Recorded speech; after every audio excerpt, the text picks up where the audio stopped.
기도를 계속하고 기도에 감사함으로 끼어 있으라.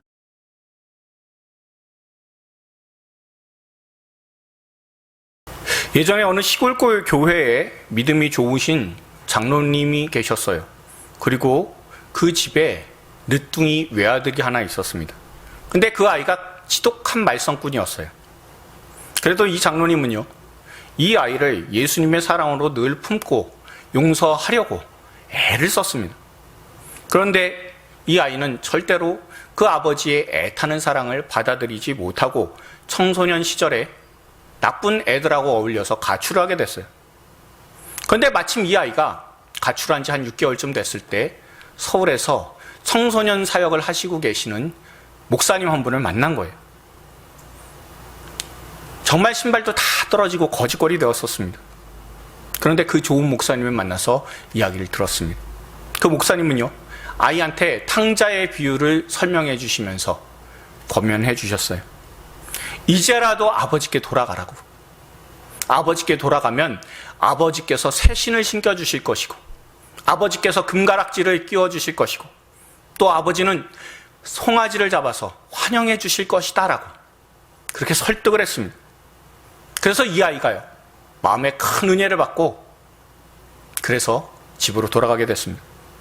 그리고 이 목사님은요, 그 아버지가 믿음이 좋으시기 때문에 이 아이를 잘 받아들여 주실 거라고 그렇게 생각을 했습니다. 그리고 이후에 이 목사님이 궁금해서 한 달 정도 지나서 그래서 이 아이의 집 근처를 방문하게 된 거예요. 근데 그 아이가 그 동네에 있었던 거예요. 그래서 너무나 반갑잖아요.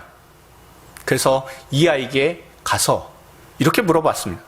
그래, 아버지께서 새 신발 사주시든? 하고 물어봤어요. 그랬더니 아이가 이렇게 대답했습니다. 새 신발은커녕 발바닥이 터지도록 맞았습니다. 금가락지를 끼워주셨겠지? 아니요, 지갑까지 다 뺏겼어요. 송아지를 잡아주셨겠지? 아니에요, 저를 잡아서 송아지에게 먹이려고 그러셨어요.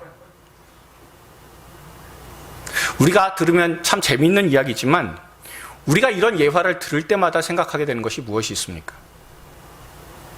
믿음하고 생활하고 너무나 큰 간격이 있다는 것을 우리가 알 수가 있어요. 그래서 속된 말로 무슨 얘기합니까?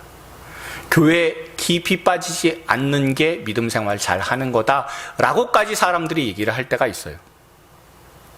여러분, 오늘 본문도요, 잘 보시면 이 골로새 교회도 쉽지 않은 현실이지만 쉽지 않은 믿음의 권면도 받았어요. 그러니까 현실이 쉽지 않아요. 그런데 권면을 하는 사도 바울의 말도 또한 쉽지 않은 내용이다라는 것을 우리가 생각하면서 우리가 이 본문을 묵상할 수 있길 바랍니다. 오늘 본문은 골로새서예요. 그리고 지난 3월 13일에 이 골로새서로 주일날 설교한 적이 있습니다. 특히 오늘 본문은 1년 전 2월에 이미 설교를 한 본문이에요. 늘 이런 절기가 다가오게 되면 저는 설교 본문을 놓고 무척 고민을 많이 하게 됩니다. 특히 감사절은요, 정해진 본문이 있어요. 그렇죠? 감사절은 딱 정해진 본문이 있습니다. 여러분들 감사절 하면 제일 먼저 떠오르는 본문이 뭐가 있습니까? 누가복음 17장에 보면요, 10명의 나병 환자들이 다 하나님 아버지의 은혜로 주님께 나와서 고침을 받았잖아요. 그런데 단 한 사람만 돌아와서 그래서 감사를 드렸다라고 하는 그 본문이 우리가 제일 먼저 떠오르게 됩니다. 또한 예수님께서 요한복음 11장에 나사로를 고치실 때 그때 아버지께 감사하죠. 감사하고 나서 나사로야 나오라 라고 그렇게 하심으로써 나사로가 소생하게 되는 것에 대해서도 우리가 잘 알아요. 그러니까 이런 본문들은 딱딱 정해진 본문이 감사절용 본문, 이렇게 표현하면 정말 안 좋은 표현이에요, 목사가. 그런데 감사절에만 해당하게 되는 그런 본문들이 있습니다. 그렇게 되면요, 저는 감사절이 다가오면 다가올수록 어떤 본문을 가지고 내가 설교를 해야 되나, 예배를 드려야 되나, 그래서 참 고민이 많을 때가 있습니다. 뭔가 참신한 본문을 찾으려고 해도요, 사실 쉽지는 않아요. 그런데 이번 주가 맥주 감사절이라 성경을 계속 찾으면서 묵상을 하고 있는데, 그런데 이 골로새서가 눈에 띄는 거예요. 여러분, 골로새서는요, 여러분들 보시는 것처럼 넉 장밖에 안 되는 짧은 책이에요. 그렇잖아요. 그런데 놀랍게도요, 감사라는 단어, 감사라는 표현이 생각보다 많이 나와요. 여러분, 모세오경 하면 창출, 레민, 신이잖아요. 그런데 여기서 감사가 몇 번 나올까요? 무척 많이 나오겠지 여러분 생각하실 거예요. 근데 거의 없고요. 레위기에서만 딱 4번 나와요. 그리고 누가복음에서 7번 등장하는 게 감사라는 표현이고 단어입니다. 그런데요, 놀랍게도 골로새서는요, 이 감사라고 하는 단어, 이 표현이 7번 나와요. 그러니까 얼마나 특별한 본문입니까? 제가 그래서 눈길이 안 갈래야 안 갈 수가 없는 거예요. 특히 골로새서는요, 기록이 될 때 사도 바울이 감옥에 있었어요. 지금에야 인권이라는 걸 얘기를 하니까, 그러니까 감옥에서도 어느 정도 챙겨주는 게 가능하잖아요. 그런데 옛날에 죄수들에게 인권이 어디 있습니까? 그런 걸 생각하면 감옥에서 감사라는 그런 표현을 쓸 수 있다는 것 자체가 기적인 거예요. 그리고 또한 골로새 교회도요, 어떤 상황이냐면 외부에 핍박도 있고요, 내부에 이단들이 들어와가지고 교회가 어지러웠어요. 그 상황에서 감사하라라고 권면하는 것은 사실 쉽지 않은 내용입니다. 그러니까 아까도 말씀드린 것처럼 사도 바울 자신도 감사하기가 어려운 상황이고요, 또한 이 편지를 받는 골로새 교회도 감사하기가 쉽지 않은 상황이었다라는 것을 우리가 생각하면서 우리가 본문을 다시 한번 깊이 묵상해 볼 수 있길 바랍니다. 오늘 본문의 감사는요, 성경에서 감사에 대해 다루는 본문 중에 조금 특별한 부분이 좀 있어요. 우리가 오늘 본문 2절을요, 공동번역으로 한번 다시 읽어볼 수 있길 바랍니다. 우리가 같이 읽겠습니다. 항상 깨어 있으면서 감사하는 마음으로 꾸준히 기도하십시오. 아멘. 자, 우리가 본문을 읽은 거하고는 사실은 큰 차이는 없어요. 그런데 우리는요, 우리를 깨어있게 만드는 것을 뭐라고 생각해요? 영적인 호흡을 기도라고 합니다. 그러니까 우리가 깨어있는다라고 하는 것은, 영적으로 깨어있다라는 것은 우리가 기도를 한다라는 그런 말이에요. 그런데요, 우리가 항상 먼저 깨어있어야 되고 감사함으로 기도하라 라고 오늘 본문의 이 공동번역에서는 다르게 좀 번역하고 있어요. 기도 중에 깨어있게 하는 것이 무엇입니까? 감사합니다. 이것을 우리에게 정말 잘 알려주고 있는 본문 중에 하나예요. 다시 말하면요, 우리의 기도에서 우리의 요구사항이 훨씬 많고 감사하는 모습이 사라지게 되면 우리의 기도는 그저 사람의 말에 지나지 않는다라는 거예요. 다시 말씀드릴게요. 우리가 기도하는 도중에요, 감사보다 우리의 요구 조건이 훨씬 더 많아지게 된다면, 그러면 그 기도는 죽어있는 기도일 수 있다라고, 아니 죽어있는 기도라고 우리에게 분명히 알려주고 있는 내용입니다. 저와 여러분이 그동안 교회에서 들어온 여러 가지 권면들을 한번 생각해 보십시오. 제가 늘 자주 하는 그런 표현이 어떤 게 있습니까? 십자가 붙드시라고, 십자가 의지하시라고, 주님 말씀 순종하시라고, 또한 세상보다 하나님을 더 사랑하라고 계속해서 제가 하는 설교의 내용이 바로 이 내용 아닙니까? 그리고 저는 자주 여러분들께 이렇게 말씀드렸어요. 여러분들이 바로 하나님의 은혜를 받고 있는 특별한 사람임을 꼭 기억하십시오라고 제가 자주 힘주어서 하는 그런 말씀 아닙니까? 정말 새로운 것이 별로 사실은 없어요. 그렇잖아요. 그런데 오늘 본문에 감사하라라고 하는 내용도요, 사실 새로운 것은 없는 것처럼 느껴져요.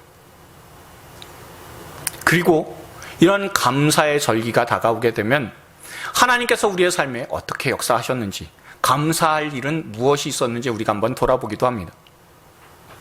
특히 맥주감사절은 어떤 날입니까? 우리가 한 해 지날 때 절반 지났잖아요.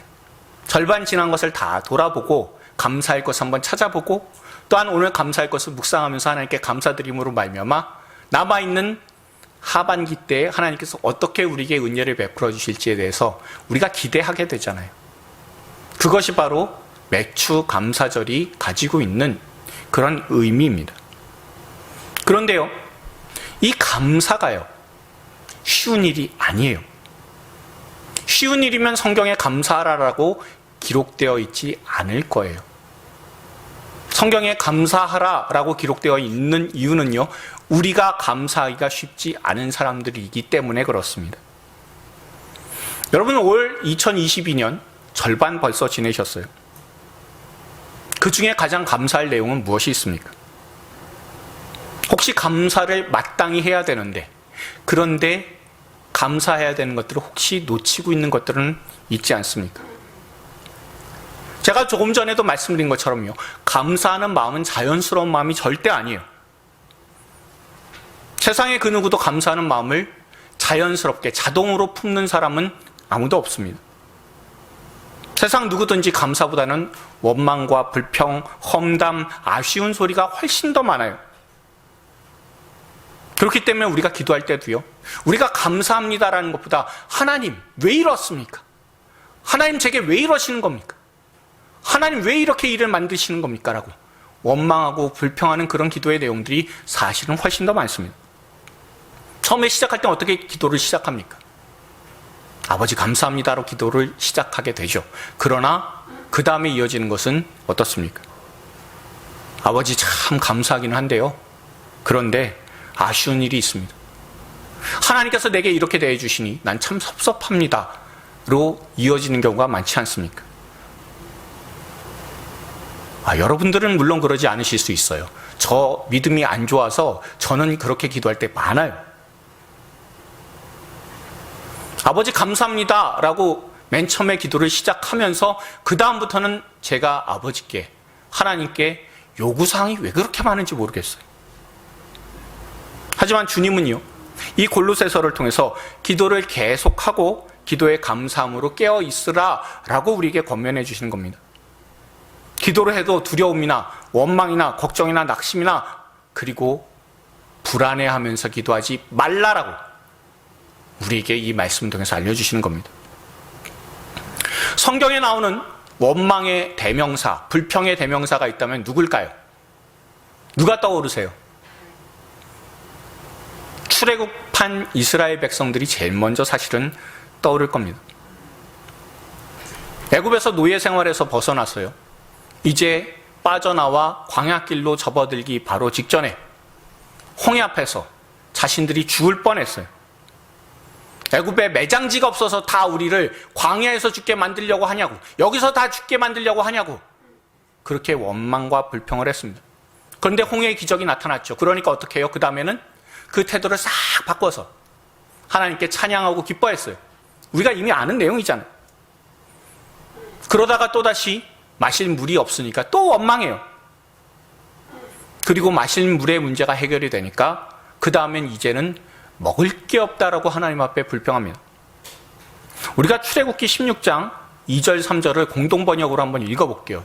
읽어볼 때 여러분 약간 색깔이 들어간 그런 내용은 주의해서 우리가 한번 읽어볼 수 있길 바랍니다. 읽습니다. 이스라엘 백성의 온 회중은 이 광야에서 또 모세와 아론에게 투덜거렸다. 차라리 이집트 땅에서 여호와의 손에 맞아 죽느니만 못하다. 너희는 거기에서 고기 과마 곁에 앉아 빵을 배불리 먹던 우리를 이 광야로 데리고 나와 모조리 굶겨 죽일 작정이냐. 아멘. 그럼 이 불평을 한번 잘 보십시오. 너무나 놀랍지 않습니까? 예전에 노예였잖아요. 여러분, 노예인 주제에 어떻게 고기를 많이 먹고 빵을 배불리 먹고 가능했겠습니까? 그런데도 이렇게 얘기를 해요. 그런데 이거보다 더 기가 막힌 말은 무엇입니까? 여호와 손에 맞아 죽는 게 낫겠다고. 그래서 다시 말하면요, 자기들이 지금 현재 어렵고 힘들 그런 고난을 겪고 있는 이런 상황이 누구 때문이라는 거예요? 여호와 하나님 때문이라는 거예요. 그럼 어떻게 이런 말이 나올 수가 있을까요? 그런데 정말 기가 막히는 일은요, 여기서 안 그쳐요. 불평만, 불만만 계속해서 늘어났다가 겨우 시내산에 갔어요. 그리고 나서 하나님으로부터 율법을 받았습니다. 그리고 하나님을 섬기는 예법을 받았어요. 그리고 나서 다시 약속의 땅으로 출발하게 되었습니다. 그리고 나서 얼마 지나지 않아서 먹는 것으로 또 불평불만하게 돼요. 우리가 민수기 11장 4절부터 6절을요. 세 번역으로 한번 읽어보도록 할게요. 읽습니다. 그들 가운데 섞여 살던 외국인들이 먹을 것이 없다고 불평을 하자 이스라엘 백성도 다시 우는 소리를 했다. 아, 고기 좀 먹어봤으면 이집트에서 생선을 공짜로 먹던 것이 기억에 생생한데 그 밖에도 오이와 수박과 부추와 파와 마늘이 눈에 선한데 이제 눈에 보이는 것이라고는 이 만나밖에 없으니 입맛마저 떨어졌다. 아멘. 조금 전에 뭐하고 뭐가 필요했어요? 고기하고 빵이었어요. 근데 이제 뭐가 늘었잖아요. 그렇죠? 고기 먹던 그런 육고기 말고 이제 뭐 달라는 거예요? 생선 달라는 거예요. 조금 다른 단백질 먹어보겠다고. 그리고 수박 등 다양한 디저트도 먹고 싶다고. 그리고 고기 먹을 때 어때요? 먹기가 조금 역겨울 수도 있고 물릴 수도 있으니까 이제 향신료 내놓으라는 거잖아요. 파하고 마늘.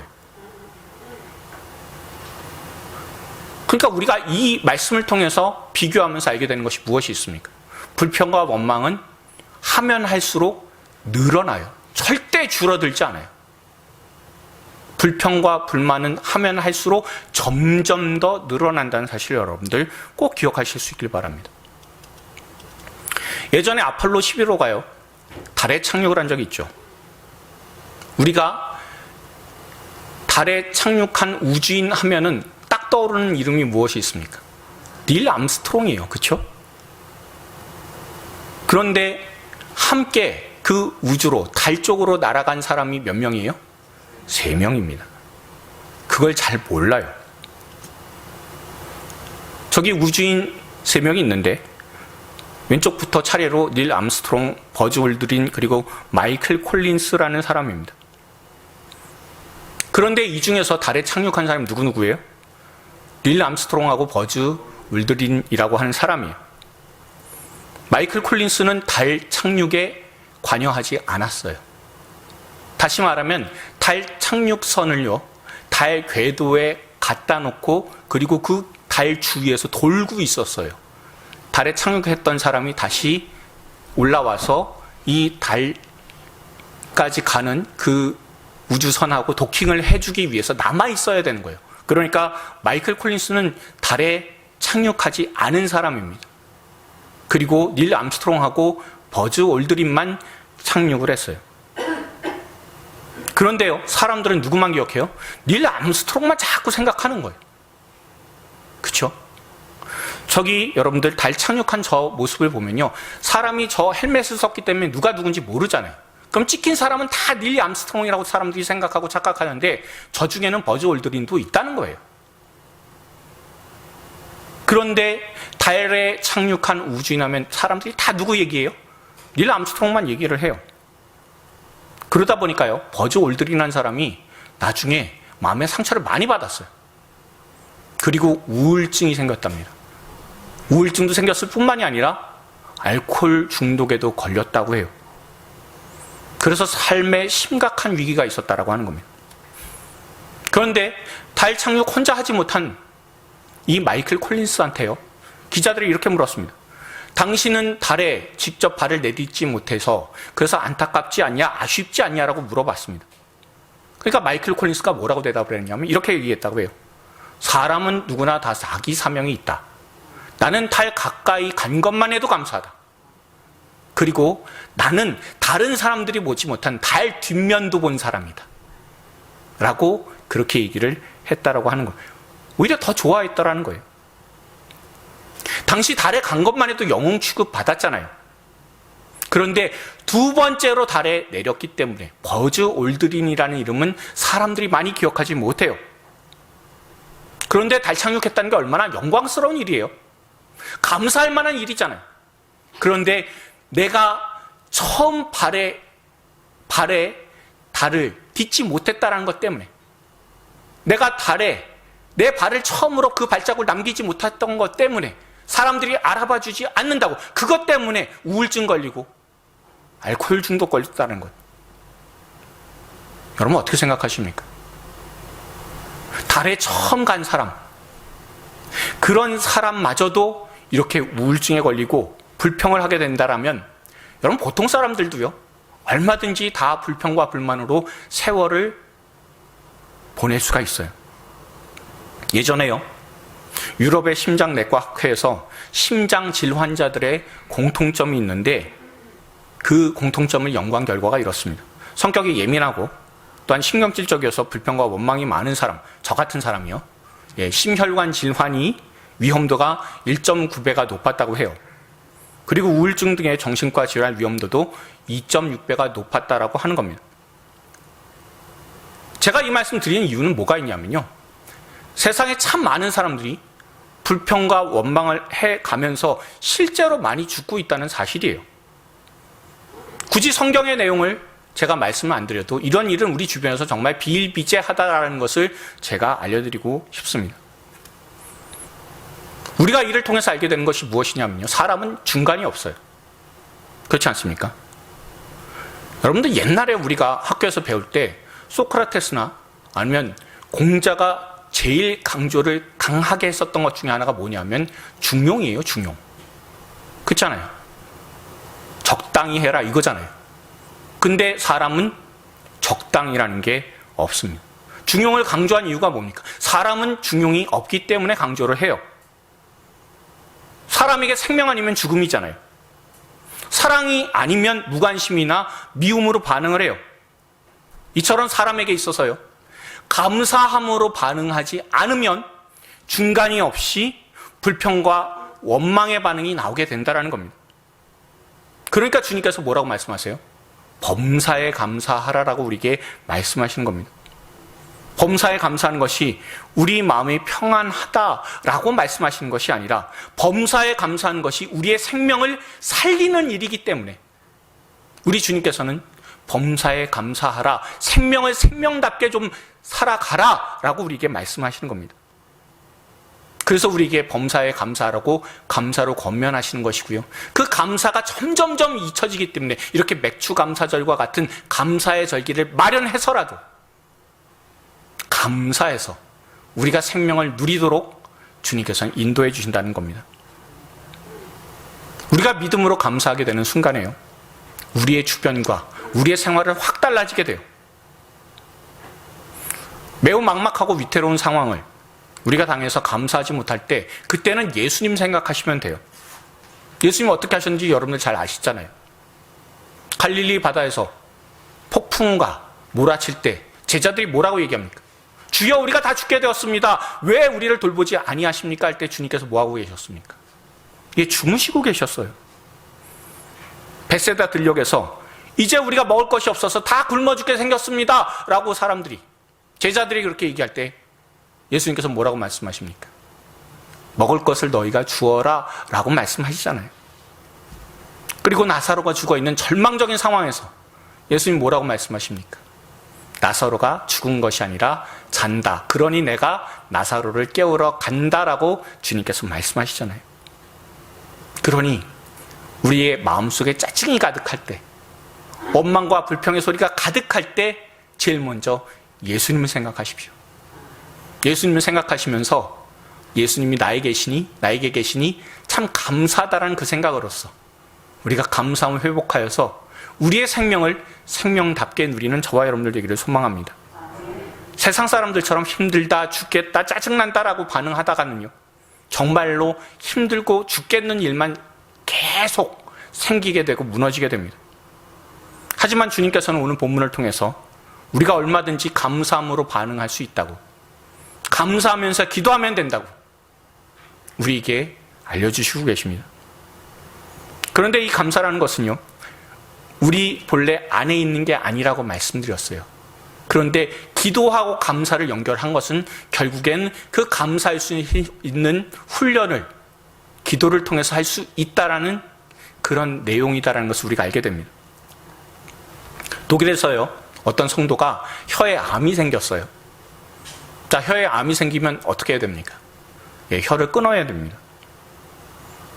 수술하기 직전에 의사가 물어봤대요. 마지막으로 직접 말하고 싶은 말이 있다면 그러면 그 말 한마디만 하십시오. 그리고 나서 곧 마취하고 절단 수술하겠습니다. 라고 얘기를 했답니다. 이제 혀가 잘려서 이제 말을 못하게 되었어요. 그러자 깊이 고민하던 성도가요, 이렇게 얘기를 했답니다. 제가 혀가 잘리기 전에 기도 잠깐 해도 되겠습니까? 그리고 나서 한 기도가 뭐냐면, 하나님 감사합니다. 하나님 감사합니다. 하나님 감사합니다. 평생 이제 말을 못하게 되니까 내가 이제 말을 못하게 되면 그러면 하고 싶은 말이 무엇인가를 생각해 봤더니 하나님 감사합니다. 이 말 못하는 게 제일 아쉬울 것 같다는 거예요. 그래서 하나님 감사합니다 3번을 하고, 그리고 혀를 절단을 했다라고. 그리고 그 모든 소식을 들은 많은 사람들이 참 마음이 아팠지만 하나님에 대한 감사가 회복이 되었다라는 얘기를 제가 들었다라고 합니다. 저는 이 이야기를 듣고요, 말을 못하게 될 만한 그런 상황에 그 마지막에 감사의 기도를 올릴 수가 있다는 것은 결국엔 기도를 항상 하면서 감사하는 훈련을 받았기 때문이라고 저는 생각을 해요. 하나님께서 우리에게 이 맥추감사절을 지키도록 하시고 또한 이것을 기념해서 예배 드리도록 하시는 것은요, 우리가 일평생 감사하는 사람으로 만들어 나가기 위함이고, 또한 이렇게 감사할 수 있도록 기도를 통해 감사를 훈련하게 하시는 겁니다.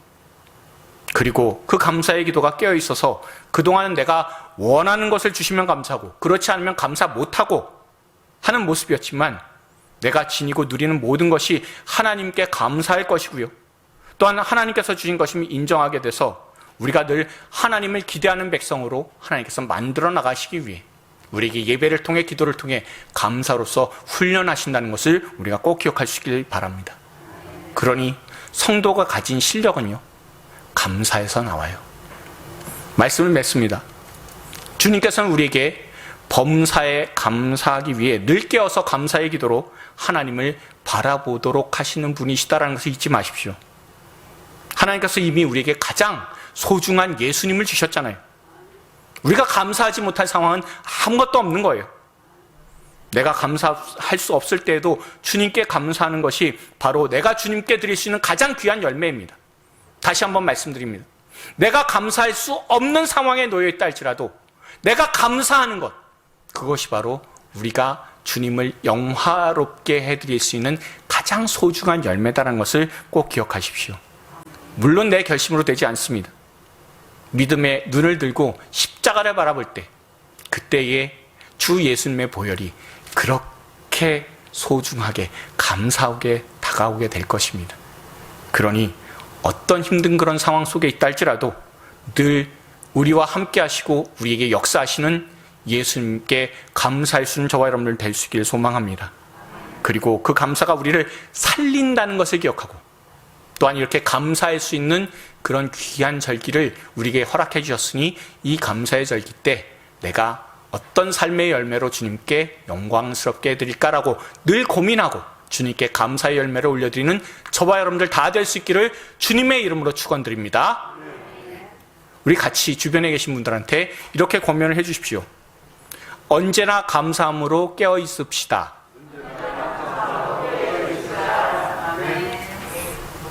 한 번만 더요. 그래서 더 감사해야 할 일들이 많아지세요.